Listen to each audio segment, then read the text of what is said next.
Empire study में आपका स्वागत है। मेरे चैनल को लाइक कीजिए, शेयर कीजिए और सब्सक्राइब कीजिए और लेटेस्ट अपडेट के लिए बेल आइकन को प्रेस कीजिए। देखो आज हम बात करते हैं केमिस्ट्री के एमसीक्यूज के बारे में। तो हाँ, यहाँ पे हमारा पहला क्वेश्चन आता है, who proposed the atomic principle of matter, यानी जो एटॉमिक प्रिंसिपल था मैटर का वो किसने दिया था। इसे कहते हैं हम परमाणु की जो संरचना का सिद्धांत है वो किसने दिया था। तो बात करें जो डाल्टन था उसने ही क्या दिया था, एटॉमिक प्रिंसिपल। साथ में हम और ऑप्शंस को भी देख लेते हैं। पास्कल्स की बात करें तो पास्कल ने प्रेशर की यूनिट के बारे में बताया था। न्यूटन की बात करें तो इसने लॉ ऑफ फोर्सेस के बारे में बताया था। और फोर्थ ऑप्शन की बात करें तो एवोगैड्रो, इसने एक नंबर दिया था, इसे डिनोट किया जाता है ए नोट से और नंबर है 6.022 इंटू 10⁻23। तो यहाँ पे हमारे इस क्वेश्चन का आंसर बनता है ऑप्शन बी, जिसका नाम है डाल्टन। देखिए तो अब दूसरा क्वेश्चन आता है हमारा यहाँ पर, which of the following particles being charge negatively, यानी अब यहाँ पे स्पेशल बात पूछी है कि ये जो सारे के सारे हमारे यहाँ पर चार्ज मिलेंगे इनमें से नेगेटिव कौन सा होगा। अगर नेगेटिव की बात करें तो हम स्टार्टिंग से ऑप्शन पे बात करते हैं। देखो पहला लिख रखा है प्रोटॉन, यानी प्रोटॉन की बात करें तो इस पे पॉजिटिव चार्ज प्रेजेंट होता है।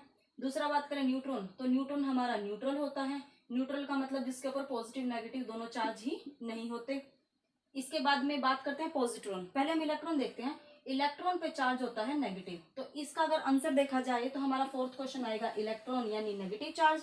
और पॉजिट्रॉन की बात करें तो ये इलेक्ट्रॉन के बिल्कुल अपोजिट प्रेजेंट होते हैं, यानी हम ये लिख सकते हैं anti parallel two electron.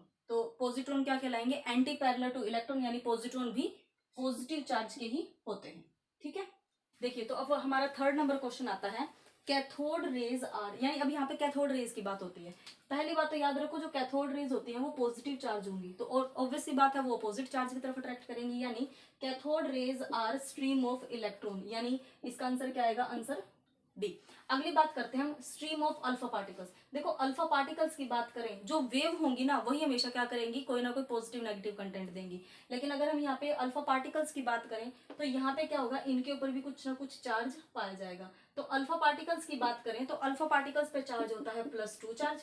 Beta particles के ऊपर बात करें तो इन पे चार्ज होता है +1 और -1 चार्ज। और गामा पार्टिकल्स के ऊपर बात करें तो इनके ऊपर कोई भी चार्ज नहीं होता। अगली बात करते हैं ऑप्शन सी की। देखो इलेक्ट्रोमैग्नेटिक वेव्स, हमेशा याद रखो जो हमारी एक्सरेज होती हैं वो इलेक्ट्रोमैग्नेटिक वेव होती हैं। और लास्ट आता है हमारी रेडिएशंस। रेडिएशंस हमारी 7 टाइप्स की होती हैं, आपको थोड़ा सा याद भी होगा। जैसे कि अगर हम बात करें जो रेडियो वेव है, माइक्रोवेव्स है, इंफ्रारेड है, विजिबल रेज है, एक्सरेज है, गामा रेज है और अल्ट्रावायलेट रेज है। तो ये सारी की सारी क्या होती है, हमारी रेडिएशन। देखिए अब हमारा फोर्थ नंबर क्वेश्चन आता है यहाँ पर, which of the following has maximum mass. तो यहाँ पे सबसे पहले बात होती है इनके मास की, इलेक्ट्रॉन, प्रोटॉन, न्यूट्रॉन और न्यूक्लियस ऑफ हाइड्रोजन। अगर हम इनके मास की बात करें तो हम सबके मास लिख लेते हैं यहाँ पे। इलेक्ट्रॉन का जो मास होता है वो होगा 0.00549। प्रोटॉन की बात करें तो इसका मास होता है 1.00728। और न्यूट्रॉन की बात करें तो इसका मास होता है 1.0086। और न्यूक्लियस ऑफ हाइड्रोजन की बात करें तो इसका मास होता है 1.0078। तो हम इसमें आराम से क्लियर कर सकते हैं। इन्होंने पूछा है कि सबसे ज्यादा यानी मैक्सिमम किसका होगा, तो मैक्सिमम पाया जाता है हमारे न्यूट्रॉन का। और ये सारी की सारी यूनिट हमारी होती है AMU में, जिसे हम कहते हैं एटॉमिक मास यूनिट। ठीक है, तो हमारे इस क्वेश्चन का आंसर रहेगा ऑप्शन सी। तो अब हमारा 5वां नंबर क्वेश्चन आता है यहाँ पर, which of the following is not a nucleon. Nucleon का मतलब होता है जो चीज न्यूक्लियस में प्रेजेंट होगी। अगर हम एटॉमिक स्ट्रक्चर की बात करें तो न्यूक्लियस के अंदर प्रोटॉन और न्यूट्रॉन ये दो चीजें पाई जाती हैं। इलेक्ट्रॉन की अगर हम बात करें तो इलेक्ट्रॉन हमेशा ही उस एटम के जो बाहर की तरफ ऑर्बिटल प्रेजेंट होंगे उन ऑर्बिटल के अंदर अराउंड यानी रिवॉल्व करेंगे। और लास्ट अगर हम बात करें इस डी ऑप्शन की यानी पॉजिट्रॉन की, आपको मैंने इससे पहले क्वेश्चन में बताया था कि जो पॉजिट्रॉन होगा, इस पॉजिट्रॉन का मेन काम क्या होता है, ये एंटी पैरेलल ऑफ इलेक्ट्रॉन होगा। तो यहाँ पे हमारा आंसर क्या आएगा, ऑप्शन डी, क्योंकि पॉजिट्रॉन हमेशा ही इलेक्ट्रॉन के अपोजिट पाए जाएंगे और न्यूक्लियस के अंदर प्रेजेंट नहीं होंगे। ठीक है, देखिए तो अब 6 नंबर क्वेश्चन की बात आती है, define same atomic number but different mass number is. यानी यहाँ पे क्वेश्चन पूछा है कि एटॉमिक नंबर सेम किसका होता है और उसका डिफरेंट मास नंबर। तो अगर हम इस क्वेश्चन की बात करें इसका आंसर आएगा आइसोटोप। आइसोटोप की डेफिनेशन देखें तो आइसोटोप्स वो होते हैं जिनका एटॉमिक नंबर यानी परमाणु संख्या बराबर होती है, लेकिन उसका जो द्रव्यमान संख्या होगी वो डिफरेंट होती है। साथ में हम यहाँ पे बात कर लेते हैं आइसोबार की। आइसोबार का मतलब होता है जो आइसोटोप के बिल्कुल डिफरेंट होगा, यानी हम इसमें लिख सकते हैं different atomic number but same mass number. अगली साथ में बात कर लेते हैं आइसोटोन की। देखो आइसोटोन होते हैं जिसमें नंबर ऑफ न्यूट्रॉन की संख्या हमेशा बराबर रहेगी। और लास्ट बात आती है एलोट्रोप्स की। एलोट्रोप्स को हम हिंदी में कहते हैं अपरूप, ये याद रखना। तो एलोट्रोप्स यानी अपरूप का मतलब होता है कि किसी एक एलिमेंट के एक से ज्यादा जब रूप पाए जाएं। हमारे सिलेबस की अगर हम बात करें, एक कार्बन ऐसा कंटेंट यानी एलिमेंट आएगा जिसके अंदर 3 अपरूप पाए जाते हैं। एक का नाम होता है डायमंड, एक का नाम होता है ग्रेफाइट और एक का नाम होता है बकमिनिस्टर फुलरिन। तो ये 3 एलोट्रोप्स किसके प्रेजेंट होते हैं? कार्बन के। तो यहाँ पे हमारे इस क्वेश्चन का आंसर आता है नंबर ए, जिसका नाम है आइसोटोप। देखिए तो अब 7th नंबर क्वेश्चन आता है हमारा, paper of old books turn to brownish colour due to. सबसे पहले यहाँ पे बात कर रही है कि जो बुक्स के पेपर बने होते हैं उनकी बात करें। अगर हम कागज की बात करें तो कागज किससे बना होता है? लकड़ी से। और लकड़ी में क्या पाया जाता है ज्यादा मात्रा में? सेलुलोज। तो यानी अगर हम इस क्वेश्चन की बात करें तो इसका आंसर आता है ऑप्शन सी, यानी सेलुलोज के ऑक्सीडेशन की वजह से ही हमारे पेपर्स का कलर धीरे धीरे ब्राउन कलर का होने लग जाता है। तो अब देखिए क्वेश्चन नंबर 8 आता है हमारा यहाँ पर, in graphite what type of bond is present in carbon carbon atom. अगर हम कार्बन कार्बन एटम की बात करें, सबसे पहले देखो ग्रेफाइट ही देखते हैं। ग्रेफाइट में पाया जाता है डबल बॉन्ड, यानी हमारा इस क्वेश्चन का आंसर रहेगा ऑप्शन बी।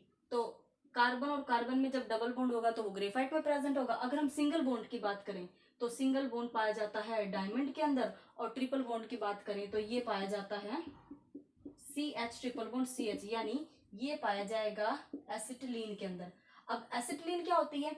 एसिटिलीन एक ऐसी गैस होती है जो बिल्डिंग ब्लॉक्स और साथ में हम बात करें फ्यूल्स को बनाने में यूज की जाएगी। साथ में हम ग्रेफाइट की बात करें तो इसे हम लुब्रिकेंट के लिए यूज कर सकते हैं। और डायमंड की बात करते हैं तो डायमंड यहाँ पे सबसे ज्यादा हार्डेस्ट एलिमेंट प्रेजेंट होगा। देखिए तो अब बात आती है हमारे क्वेश्चन नंबर 9 की, which one among the following is lubricant. अगर हम लुब्रिकेंट की बात करें तो देखो लुब्रिकेंट होता है स्नेहक। स्नेहक का मतलब जो किसी भी इंजन को आवाज ना करने के लिए कार्य में, जैसे हम बात करते हैं ना मोबिल यूज करते हैं, वैसे लुब्रिकेंट भी यूज करते हैं।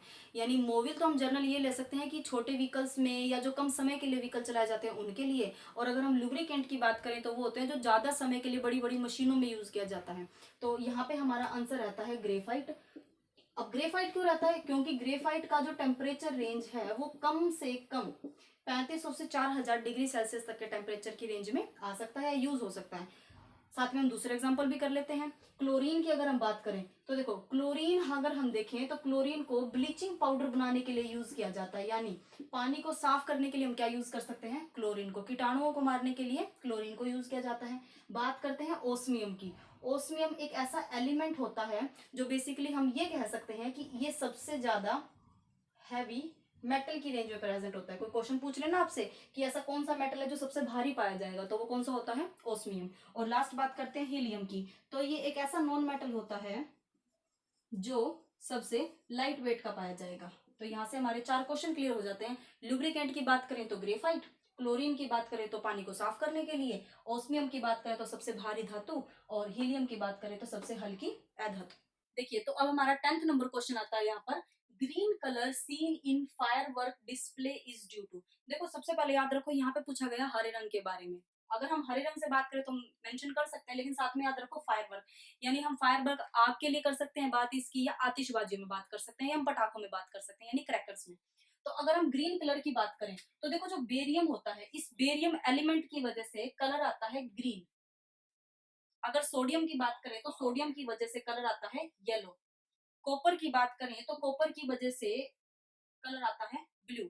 और अगर हम स्ट्रोंशियम की बात करें तो इसकी वजह से कलर आता है रेड। यानी जनरल सी बात पूछी गई है हमारे से ग्रीन कलर की, तो वो पाया जाएगा हमारे बेरियम की वजह से। तो आज के लिए हमारी वीडियो इतने ही। हमारे चैनल को लाइक कीजिए, शेयर कीजिए और सब्सक्राइब कीजिए। कोई भी अगर आपको प्रॉब्लम आती हो तो उसके लिए आप कमेंट करके हमें बता सकते हैं। Thank you so much.